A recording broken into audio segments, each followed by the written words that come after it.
Buerger disease. Buerger's disease is quite peculiar and although not very frequent vasculitic disorder. It affects small and medium-sized arteries, veins and nerves of the extremities.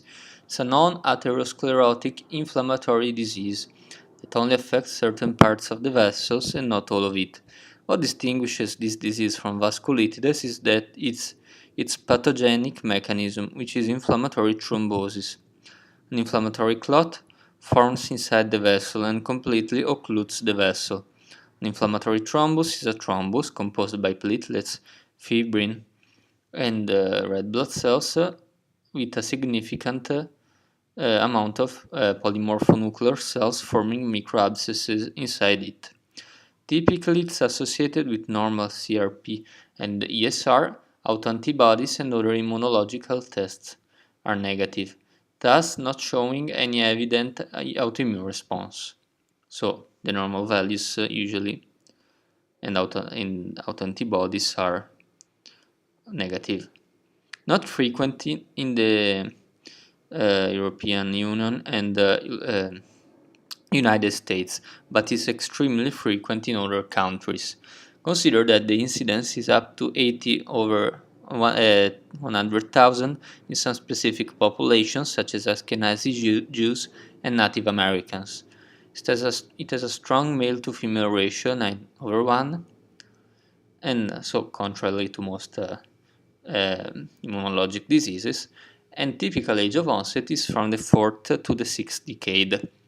Although rare, it's responsible for up to 6% of all the peripheral arteriopathies in Western Europe, so it might be prevalent in that specific population. The major risk factor is tobacco consumption. The patient must be an active smoker, otherwise the disease could not develop, but we can't know that for sure, the case where the patient is a smoker, because it has been proved that tobacco can be smoked, sniffed, and also the consumption of nicotine containing products, gum and patches, can sustain the disease. There is a specific form of Buerger disease that is linked to cannabis consumption and it may be distinguishable from the other form. The minimum amount of tobacco that has to be smoked to have the disease is very small and limited. Consider that smoking one cigarette every other day or every 3 days can be enough to keep the disease from manifesting itself. So it's not so much the level of tobacco consumption, but the actual smoking. There are three phases of the disease. We have an initial phase, which have the thrombosis in the arterial or venous vessel with infiltration of polymorphonuclears and formation of microabscesses and giant multinucleated cells. We have an intermediate phase in which the thrombus gets organized, and we have a chronic phase in which the organization of the fibrous process that has started in the thrombus has extended to the vessel walls and in a complete and irreversible way will close the vessel. Their presentation is dependent on of which vessel is affected, but being an acute thrombosis, the presentation will be more often traumatic than what you see in other larger medium-sized arteriopathies, because the speed is so high that there is no time for collaterals to form around the area affected. Typically, you will have digital ischemia or claudication of hand, foot, calf, or thigh. You have acute onset and very painful ischemic lesions. Increasing pressure is able to elicit pain in these patients.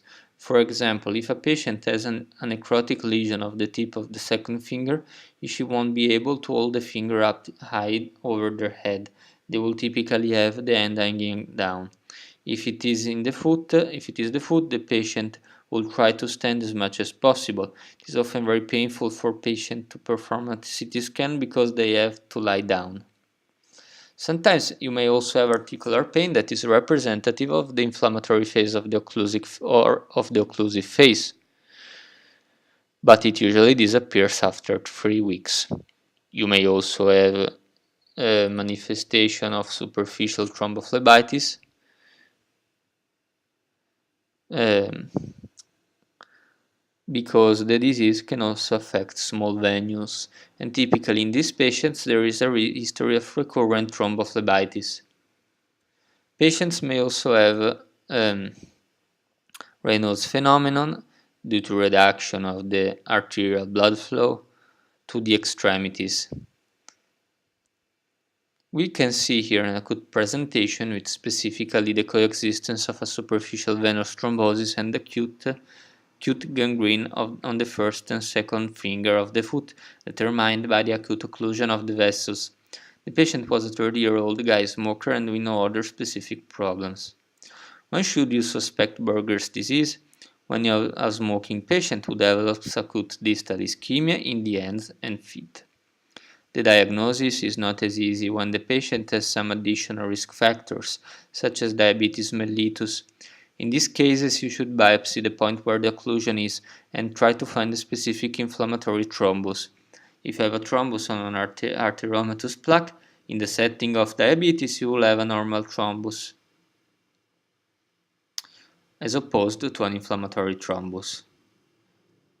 Whereas in Buerger's disease, we have a thrombus with polymorphonuclear cells inside, microabscesses, and so on. So, in diabetes, no, not inflamed thrombus. In Buerger's disease, inflamed thrombus with infiltrations of polymorphonuclear cells, and so on. You have to test the patient for vasculitis, scleroderma, and thrombophilia. In a young guy, you will ask for protein factor V laden, prothrombin mutation, homocysteine, antiphospholipid antibodies, and all these tests will be negative. Thrombosis may trigger the release of IgM anticardiolipin antibodies, especially when you have concomitant infectious diseases. In this case, the result is a false positive. You need to measure the level of antibodies 6 months apart to confirm that the patient has antiphospholipid antibodies. When the infection is resolved, the antibodies will disappear. To diagnose Buerger's disease, you need to perform an invasive angiography, not a CT angiography, in order to observe the vascularization of the very small arteries. You need angiography, no signs of atherosclerosis, distal and segmental involvement, no clear sign of embolism, and the major finding is a complete occlusion of the vessel. What you see in the case of an occlusion is a kind of corkscrew around the occluded vessel. These are collaterals that have opened as a result of the occlusion. In case of acute obstruction, the vessels produce collaterals in order to bring blood to the affected area.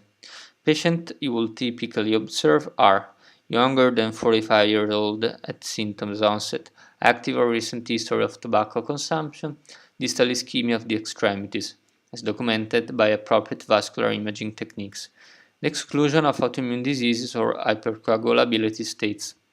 When you have all these diagnostic criteria, then you may make the diagnosis. So the criteria are younger than 35 years old at symptoms onset, active or recent history of tobacco consumption, digital ischemia of the extremities, and exclusion of autoimmune diseases or hypercoagulability states. They are all needed for diagnosis. Treatment.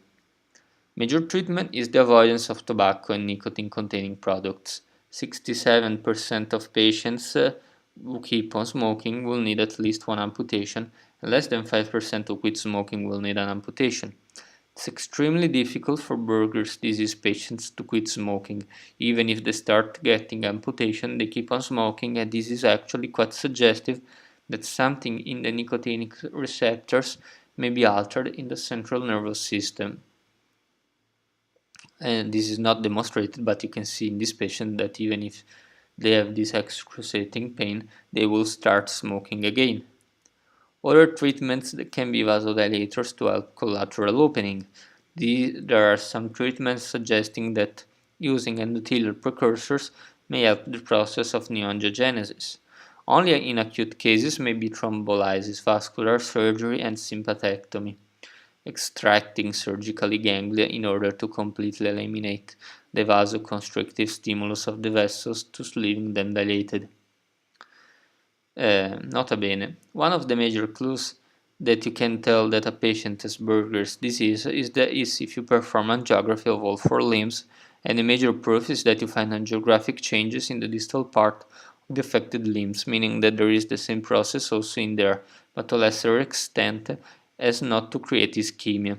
Clearly, if you have an acute occlusion in one vessel, it is very difficult to say it is Buerger's disease and not an embolic event causing an acute event at one site. But if you find a number of small occlusions in the small arteries, all around the body at the extremities, that would be a huge clue that Buerger's disease is there. There's little evidence that suggests that it is a genetic disease, as well as being no family gene clusters or locus have been identified so far.